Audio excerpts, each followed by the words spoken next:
नमस्कार, मेरा नाम शारदा है और ये वीडियो मैं लेकर के आई हूँ छोटे बच्चों को गर्मी से बचाने के लिए या फिर गर्मी उनको लग गई, यानी जो अगर गर्म हवा लग गई जिसको लू बोलते हैं, अगर लू लग चुकी है तो क्या करें और लू से बचाने के लिए बच्चों के लिए क्या करना चाहिए। आपको बहुत ज़्यादा कुछ नहीं करना है, आपके घर में ही वो सारा सामान अवेलेबल होता है। एक तो गर्मी में हर कोई अपने घर में इमली रखता ही है और दूसरा सरसों का तेल, ये दोनों चीज़ें। तीसरी एक और चीज़ है मुल्तानी मिट्टी, ये घर में रहनी ही चाहिए, हर किसी के घर में तीनों होना चाहिए। अब आप बताइए इसका करना क्या है। तो मैं आपको ये बताना चाहूँगी कि जब बच्चा छोटा है उसको नहला धुला के हम बाहर कहीं लेके जा रहे हैं, उससे पहले बच्चे को लू लगने से बचाने के लिए उसको क्या करना है कि थोड़ा सा सरसों का तेल लेकर के उसको जो नाक के निचला जो ये हिस्सा होता है, ये वाले हिस्से पे उसको तेल लगाइए, वो सरसों का तेल। और दूसरा तेल लेकर के उसको कनपट्टी पर, बच्चे की जो ये होती है ना, ये कनपट्टी जिसको बोलते हैं, इस पे है। और कान के आसपास में, कान वाला जो एरिया है, ये वाला जो कान की जो लोल बोलते हैं इसको है, यहाँ आसपास थोड़ी सी मालिश करिए आप सरसों के तेल की। दोनों जगह, तीनों जगह आप ये मालिश करके बच्चे को बाहर लेके जाइए। आपके बच्चे को लू नहीं लगेगी। बहुत ज़्यादा मतलब ये है कि लग सकती है अगर पहुँच लिया तो, वरना लगभग मुझे है, ये मैंने अनुभूत किए हुए हैं, तो मैं कह सकती हूँ नहीं लगेगी। और दूसरा, अगर बच्चे को आप कोशिश ये करें कि दोपहर के टाइम में बाहर ना निकालें, ये बचाव के उपाय हैं। और जब नहला देते हैं तो उसकी नाभि में सरसों का तेल ज़रूर लगाएं, ये भी बहुत बड़ा रीज़न है। तो एक तो आप ये कर सकते हैं बचाव के लिए। अब क्या करें अगर लग गई है लू, तो अगर बच्चे को लू लग गई है तो आप दो चीज़ कर सकते हो। एक तो आप मुल्तानी मिट्टी भिगो दीजिए और उसका जो आप भीगने के बाद में उसका जो लेप है वो बच्चे के पूरे शरीर पे करिए। पूरे शरीर यानी पूरे शरीर पे उसको लेप करके थोड़ी देर के लिए उसको बिठा दीजिए।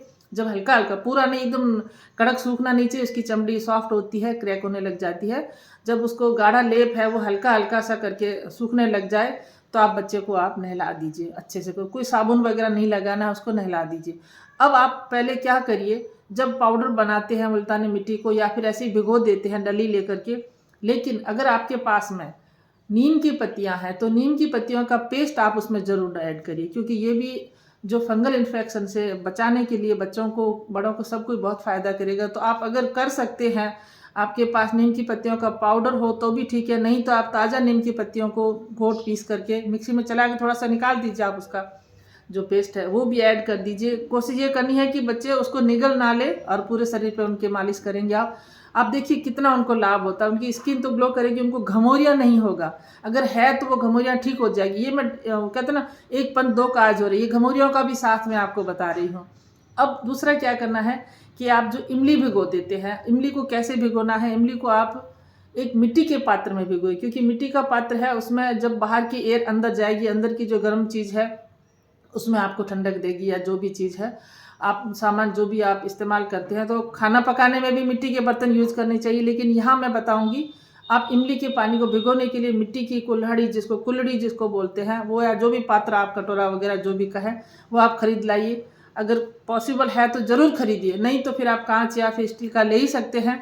प्लास्टिक अवॉइड करिए, क्योंकि हम लोग इस बर्तन को रखने वाले हैं धूप में, जहाँ बिल्कुल धूप होती है वहीं पर इसको रखना है। पूरे दिन रखे रहने दें और फिर या तो शाम को इस्तेमाल करें, नहीं तो आप दूसरे दिन सुबह कर सकते हैं। बच्चे को जो अब आप इमली भिगो दी है उसका जो पल्प निकालेंगे, उस पल्प को बच्चे के शरीर पर मालिश करेंगे, यानी आँखों के अंदर नहीं जाए। ये कनपट्टी पे तो ललाट पे करनी ही है, आप गर्दन पे करिए, उनकी पीठ पे करिए और उसके सीने पर करिए। सबसे ज़रूरी जो है अंग है वो है हथेलियाँ और पैरों की पगथलियाँ, जिनको बोलते हैं तलवे पैरों के। इन चारों पर उसको अच्छे से करके रब करिए, बच्चे को मालिश करिए उसको। उससे उसकी लू झड़ेगी, गर्मी झड़ेगी उसकी, उसको आराम आएगा बच्चे को बहुत।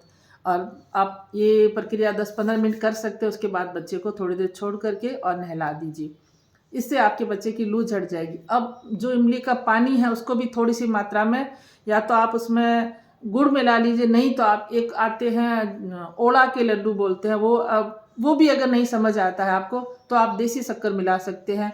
देसी जो खांड होती है जिसको बोलते हैं वो मिला दीजिए, मिश्री मिला सकते हैं।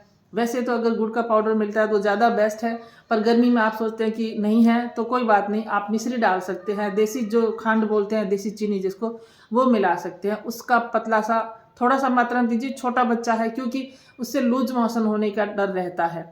डर नहीं होता ही है, तभी वो लू निकलेगी शरीर से। एक तो ये 2 तरीके 3 तरीके करके आप बच्चों को लू लगने से बचा सकते हैं, लगी है तो आप ठीक कर सकते हैं। तो इस तरह से करके फिर और कोई वीडियो लेके आपके सामने आती हूँ। तब तक मुझे आप कमेंट सेक्शन में बताइए कि आपको मेरे ये वीडियो कैसे लगते हैं। नमस्कार।